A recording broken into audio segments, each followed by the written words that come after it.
Olá pessoal, sejam bem-vindos de volta ao canal. E hoje eu vou falar de uma história que aconteceu no estado do Alasca, nos Estados Unidos, e que teve toda a investigação se baseando em um cartão de memória encontrado em meio a uma avenida e também em um vídeo onde uma voz com um sotaque muito diferente do sotaque americano podia ser ouvida. E antes de continuar ouvindo esse caso, eu vou pedir para você não se esquecer de deixar um like aqui para mim, também de se inscrever no meu canal. Fique comigo até o final do vídeo e bora para o caso de hoje.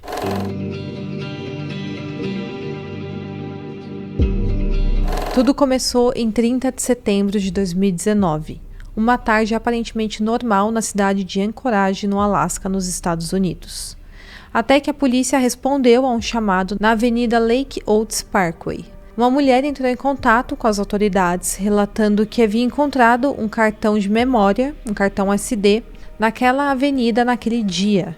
Ela contou que, ao abrir o conteúdo do cartão em sua casa, na esperança de encontrar quem tinha perdido aquilo, ela ficou aterrorizada ao se deparar com várias fotos e vídeos que pareciam retratar um crime terrível. Rapidamente, a polícia foi até a casa dela e apreendeu esse cartão e comunicou o ocorrido aos detetives de uma unidade do Departamento de Polícia de Anchorage especializada nesse tipo de crime. Ao analisar as 39 fotos e 12 vídeos contidos nesse cartão, os investigadores se depararam com cenas que fizeram eles questionarem se aquilo tudo era de fato real ou se era uma encenação muito bem elaborada.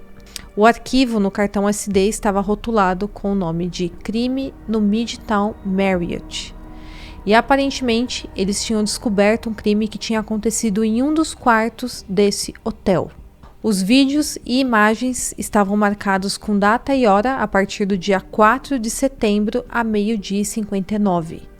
E nesses registros, uma mulher com longos cabelos escuros estava deitada sem roupa no chão, ao lado de uma cama. Claramente ela estava muito machucada. Seus olhos estavam inchados e seus lábios cortados. A filmagem tinha sido feita pela pessoa que estava fazendo aquilo com ela, e ele estava segurando a câmera, então de uma forma que ele não aparecia com seu rosto na câmera. Mas dava para ouvir que ele falava em inglês com um sotaque muito diferente do sotaque dos americanos. Ele filmou enquanto batia nela e apertava o seu pescoço. A mulher tentava lutar pela sua vida, tentando arranhar ele e se safar das mãos daquele homem. Vídeo após vídeo documentou a batalha dessa mulher por sua vida, enquanto esse homem ria da cara dela na filmagem. Mas em determinado momento, ele falou que tinha se cansado daquilo. Em um vídeo, esse homem disse que sua mão estava ficando muito cansada. Ele então pisou no pescoço dela com o seu pé e disse a ela para simplesmente parar de respirar. Após horas de gravação, em uma das últimas filmagens, a mulher aparecia já sem vida. Nas imagens, o corpo da mulher estava envolto em um lençol, apenas com a cabeça para fora, e ela foi transportada em um carrinho de bagagem dentro do hotel e depois foi colocada na carroceria de uma caminhonete preta. E foi aí que a filmagem acabou. E o estranho disso tudo era como ele tinha conseguido tirar aquela mulher do quarto do hotel sem que ninguém visse, já com ela sem vida, e colocado no seu carro sem ninguém ver. Mas ele conseguiu fazer isso. E a partir dessa descoberta impressionante, apenas através de um cartão de memória perdido na rua da cidade, os investigadores tinham uma tarefa difícil agora pela frente, que era identificar quem era aquele homem, quem era a sua vítima e onde tudo tinha acontecido. Apesar do nome do Hotel Marriott no arquivo, isso não ajudava muito, já que essa é uma rede mundial de hotéis, então poderia ter acontecido em qualquer lugar do mundo, inclusive. E de acordo com a data que estava marcada na gravação, os investigadores já estavam algumas semanas atrasados.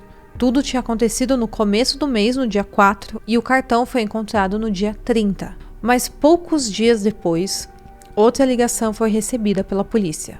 No dia 2 de outubro, às 9h15 da manhã, um viajante descobriu restos humanos ao longo de uma rodovia chamada Seward Highway, ao sul de Anchorage. Cerca de 20 minutos de carro de onde o cartão de memória foi encontrado.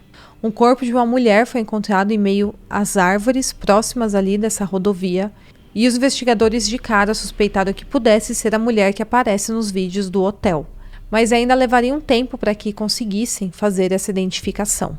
E se fosse de fato aquela mulher que aparece nas filmagens, a sua vida tinha sido tirada em 4 de setembro. E seus restos humanos foram encontrados no dia 2 de outubro. E estava exposto a céu aberto, a sol, chuva, e tudo isso danifica muito os restos humanos.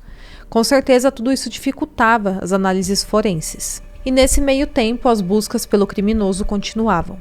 Os investigadores voltaram aos vídeos na esperança de encontrar mais pistas que os levassem à identificação de quem havia feito aquilo, e as filmagens foram analisadas exaustivamente. Nas filmagens era possível ver que ele estava filmando com uma mão enquanto cometia os seus atos com a outra, e ele tomou o cuidado de nunca mostrar o seu rosto. Mas a sua voz podia ser ouvida claramente no vídeo e seu sotaque era diferente, conforme eu falei. Não parecia um sotaque americano. Parecia quase que um sotaque britânico, mas não era exatamente isso. Os investigadores então se lembraram de um caso que eles estavam investigando ainda, envolvendo um homem da África do Sul que vivia em Anchorage. Era possível que fosse esse mesmo homem. Os investigadores se voltaram para as filmagens que mostravam o quarto do hotel em busca de mais respostas, e havia vários hotéis em Anchorage pertencentes à rede Marriott, então de alguma forma eles estavam tentando restringir a pesquisa deles. Se eles conseguissem identificar a decoração do quarto visto nos vídeos e comparar com um desses hotéis da rede Marriott que tinha na cidade, isso poderia ser um ponto de virada na investigação. E eles de fato tiveram sorte. Não se sabe se a mulher que encontrou o cartão de memória ou então um dos investigadores conseguiu identificar o carpete que aparece nos vídeos.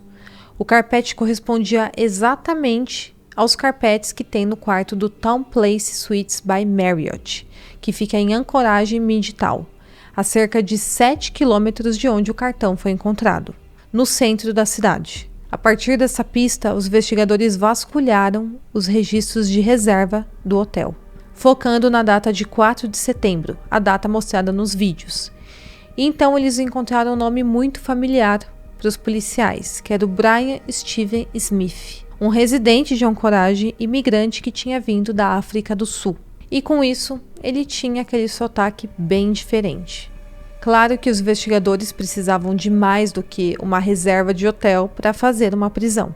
O Brian Smith fez check-in no hotel no dia 2 de setembro e fez um check-out no dia 4, o mesmo dia em que os detetives acreditavam que o crime havia ocorrido.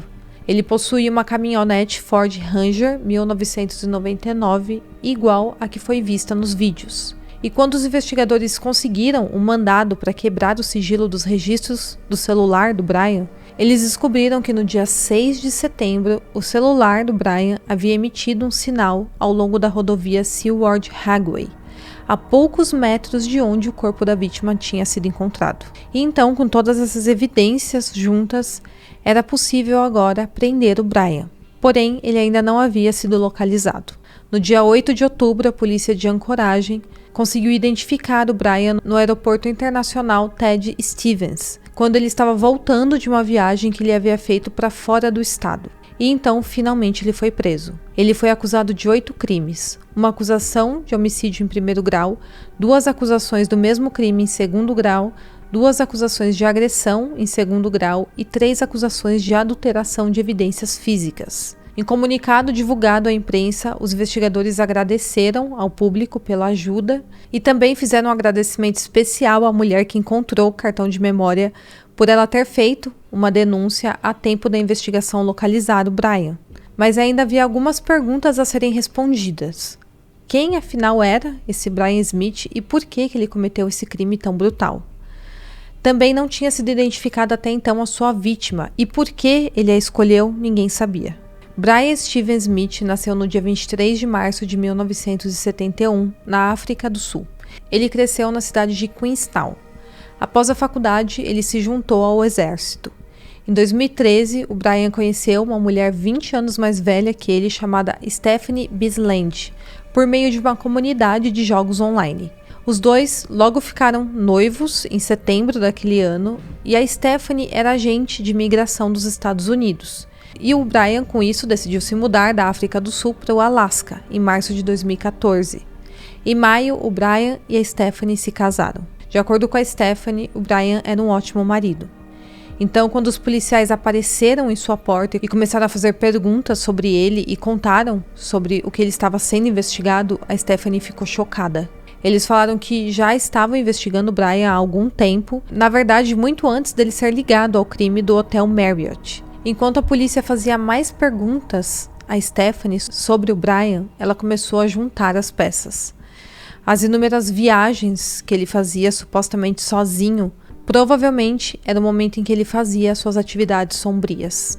Mas ela falou que naquela ocasião, quando ele estava hospedado no Hotel Marriott, ela sabia que ele estava hospedado em algum hotel da cidade porque eles tinham tido uma briga e talvez fossem se separar, e com isso ele passou algum tempo por hotéis da cidade. Os policiais revistaram a casa e lá ela mostrou diversos equipamentos de câmera que o Brian tinha. E ele também tinha uma caixa específica para guardar seus inúmeros cartões de memória.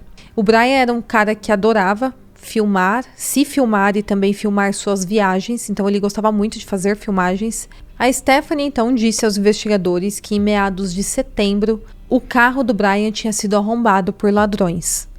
Eles quebraram a janela do passageiro para roubar a carteira do Brian e também uma maleta que continha vários celulares e também uma GoPro que estava dentro do carro. E isso poderia explicar como que o cartão de memória do Brian acabou sendo encontrado jogado em uma avenida da cidade. Enquanto o Brian estava preso em uma prisão ali de Anchorage, os investigadores aguardavam o resultado dos exames feitos no corpo da vítima. Como os restos humanos da vítima foram encontrados vários dias depois e estava exposto a céu aberto, ela teve que ser identificada por meio de registros dentários.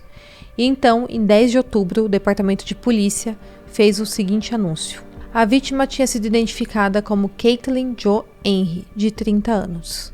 Não se tem muitas informações sobre ela disponível na internet, mas a Caitlin cresceu na pequena vila de Iki, uma comunidade habitada principalmente por nativos do Alasca, particularmente o povo Yupik. E os Yupiks são um povo indígena denominado de Esquimó que vive no Alasca, no extremo leste da Sibéria. A Caitlin tinha orgulho das suas origens e frequentemente ela escrevia com carinho sobre sua cidade natal e também as tradições da sua família. Mas na verdade, a vida da Caitlin foi muito conturbada. Aos 14 anos, ela abandonou a escola e acabou sendo presa em uma prisão estadual de Anchorage. E enquanto estava encarcerada, ela teve a oportunidade de terminar os seus estudos. E aos 23 anos, ela conseguiu o seu GED, que é algo que ela se orgulhava muito de ter conseguido. E é um teste de assuntos acadêmicos em geral, e os candidatos aprovados nesse teste são certificados como tendo habilidades acadêmicas de nível médio nos Estados Unidos. E essa certificação é uma alternativa ao diploma do ensino médio. Depois de ser libertada, a Caitlin queria colocar sua vida de volta nos trilhos, mas em paralelo ela lutava contra o vício em álcool. E ao longo de 20 anos, a Caitlin entrou e saiu da prisão.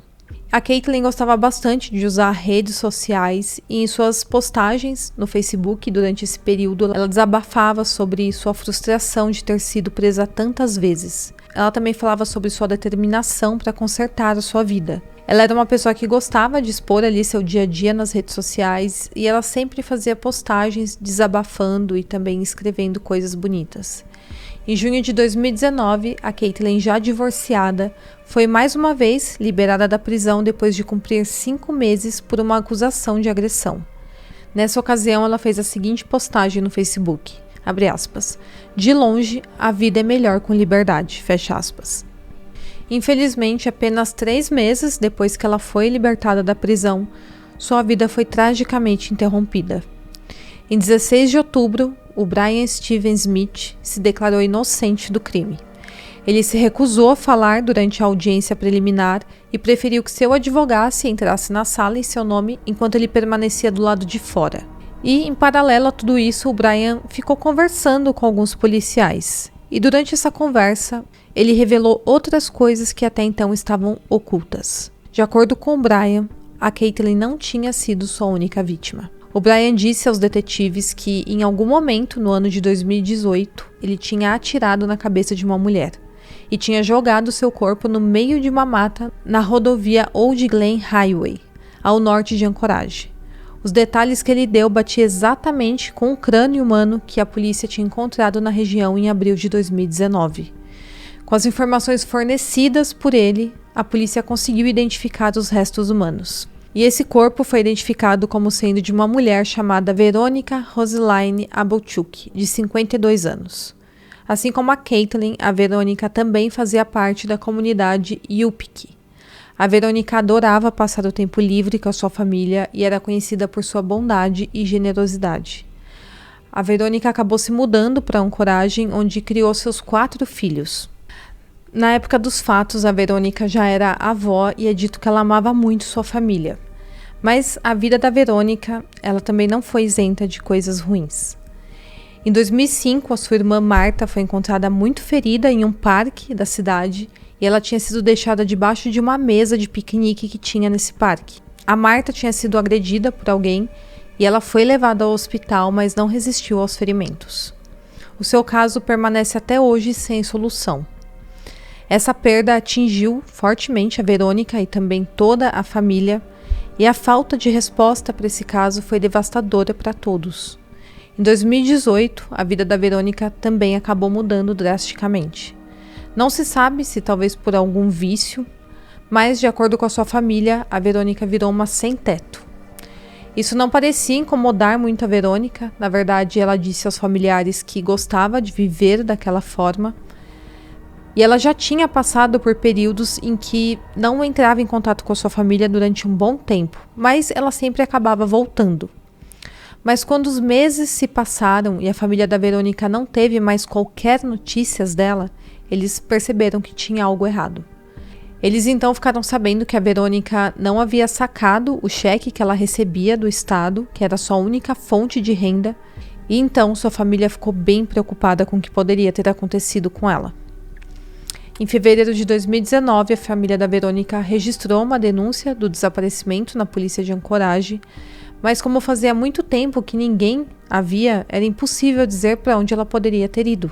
E nada foi descoberto até a confissão do Brian Smith. Foi então que a família da Verônica finalmente descobriu a verdade do que tinha acontecido com ela. Ela tinha sido mais uma vítima dele.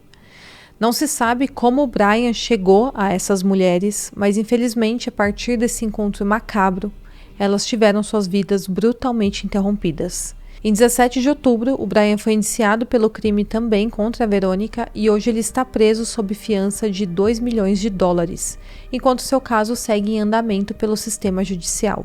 Se condenado, ele enfrentará uma sentença que pode chegar a 99 anos de prisão. Os investigadores estão investigando a possibilidade de outros crimes que o Brian possa ter cometido fora de Anchorage. Bom, pessoal, então esse é o caso de hoje. Espero muito que vocês tenham gostado do vídeo. Não esqueça de curtir, de se inscrever no meu canal e até o próximo caso.